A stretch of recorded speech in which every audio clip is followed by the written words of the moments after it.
Salam sejahtera tuan-tuan, puan-puan yang dihormati dan dikasihi sekalian. Pemenjaraan Najib cerahkan peluang Barisan Nasional. Berita sepenuhnya yang dipetik daripada Sinar Harian. Suhu politik negara kian memanas walaupun tempo berkempen belum pun mula secara rasmi. Mana tidaknya hampir semua parti yang dijangka akan turut serta dalam PRU15 telah memulakan program-program untuk bertemu rakyat di segenap pelosok negara.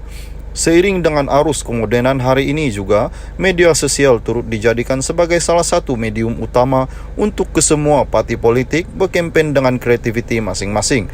Namun teka-teki siapakah yang akan berjaya menakluki Putrajaya pasca PRU15 terus menjadi debaran buat semua pihak. Adakah Pakatan Harapan mampu mengekalkan kejayaan PRU14 yang lalu? Atau Barisan Nasional kembali menjuarai hati pengundi seperti mana sebelum tsunami politik pada 2018. Kalau disingkap jangkaan pemerhati dan penganalisis politik, rata-rata menjangkakan tidak akan ada mana-mana gabungan yang berjaya mendominasi keputusan pilihan raya umum kali ini. Bahkan bekas timbalan Perdana Menteri Tun Musa Hitam sebelum ini juga pernah menyatakan pandangan bahawa tiada satu gabungan parti pun dilihat benar-benar yakin dalam menghadapi PRU15. Ini susulan arus semasa politik negara dengan hitam putih ceritanya yang sedikit sebanyak menyukarkan pembaca parti mana yang akan memenangi PRU14. Tambahan pula kecelaruan arena politik negara sepanjang tempo sepenggal yang belum matang sepenuhnya ini dilihat menambah kekeliruan rakyat dalam memperoleh penilaian kepada setiap parti dan calon yang ada. Tidak dapat dinafikan gelombang tsunami politik yang melanda sekitar 2018 memberi impak nyata dan 4 tahun 5 bulan kebelakangan ini. Isu penyelewengan salah guna kuasa serta masalah integriti turut berjaya dicungkil sehingga jadikan Datuk Seri Najib Tun Razak sebagai bekas Perdana Menteri pertama yang dipenjarakan. Keputusan yang turut dijatuhkan 5 panel hakim dipengerusikan oleh Ketua Hakim Negara Tun Tengku Maimun Tuan Mat pada 23 Ogos lalu terhadap bekas Perdana Ahli Parlimen Pekan itu juga sekaligus menjadi titik hitam dan perit dalam sejarah.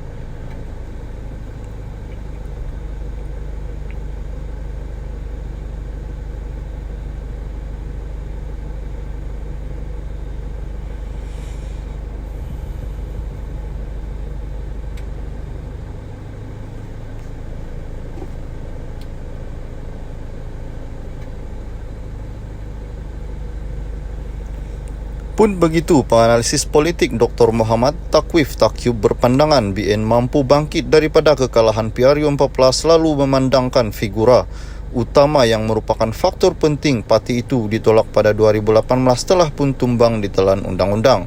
Apabila Najib tumbang dan dipenjarakan, tsunami politik itu redah katanya.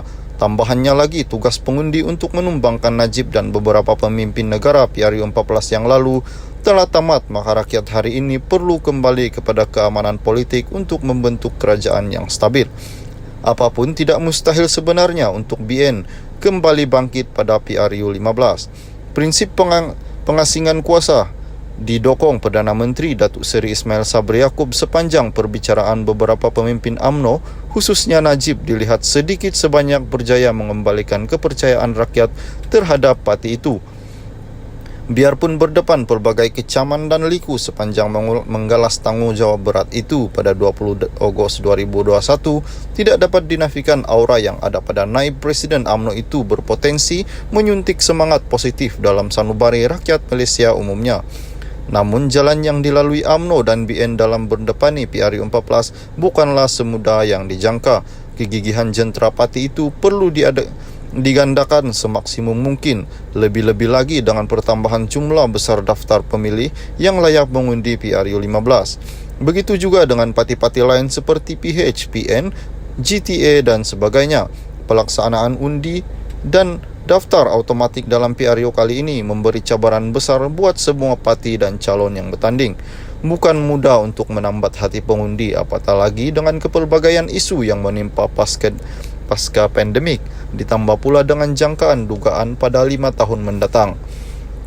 Sekurang-kurangnya perlu ada tawaran yang jelas serta mampu dijadikan solusi tuntas untuk rakyat mendepani kehidupan di hari yang akan datang.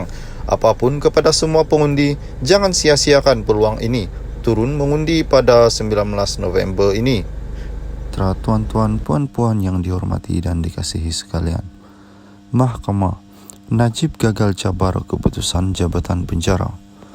Mahkamah Tinggi Kuala Lumpur menolak permohonan Datuk Seri Najib Tun Razak untuk mencabar keputusan jabatan penjara Malaysia untuk tidak lagi membenarkan bekas Perdana Menteri itu menghadiri persidangan Dewan Rakyat.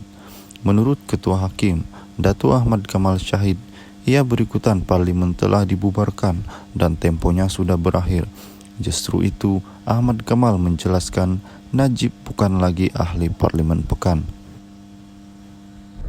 Salam sejahtera tuan-tuan, puan-puan yang dihormati dan dikasihi sekalian. UMNO tiada kuasa, beri ampun Najib. Berita sepenuhnya. Datuk Seri Ismail Sabri Yaakob berkata kuasa pemberi bebas dan mengampunkan sesiapa sahaja di negara ini termasuk Datuk Seri Najib Razak bukan berada di tangan UMNO. Perdana Menteri berkata pengampunan adalah kuasa yang di-Pertuan Agong bukan kuasa parti. Katanya kerajaan konsisten dengan pendirian untuk tidak campur tangan urusan mahkamah. UMNO juga sudah membuat ketetapan kita tidak campur tangan dengan keputusan mahkamah, katanya selepas merasmikan Kompleks Media City Angkasa Puri, Kota Media di sini hari ini. Beliau mengulas dakwaan pembangkang kononnya UMNO akan membebaskan bekas Perdana Menteri Datuk Seri Najib Razak jika menang pilihan raya. Sebelum ini, pengurusi pejuang Tun Dr. Mahathir Mohamad meramalkan Najib akan dibebaskan dari penjara jika Barisan Nasional menang PRU 15. Najib menjalani hukuman penjara 12 tahun mulai 23 Ogos lalu selepas gagal mengenepikan sabitan dan hukuman kesalahan selewengan dana 42 juta ringgit SRC International.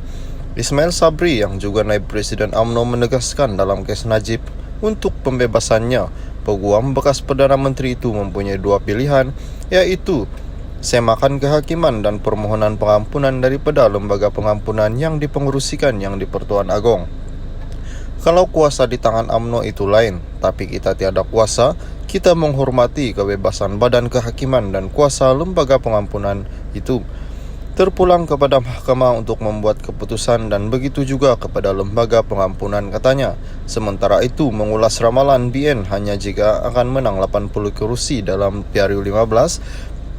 Katanya jika keputusan PRU menyaksikan kemenangan 80 kerusi, maka sudah tentu parti itu tidak boleh membentuk kerajaan.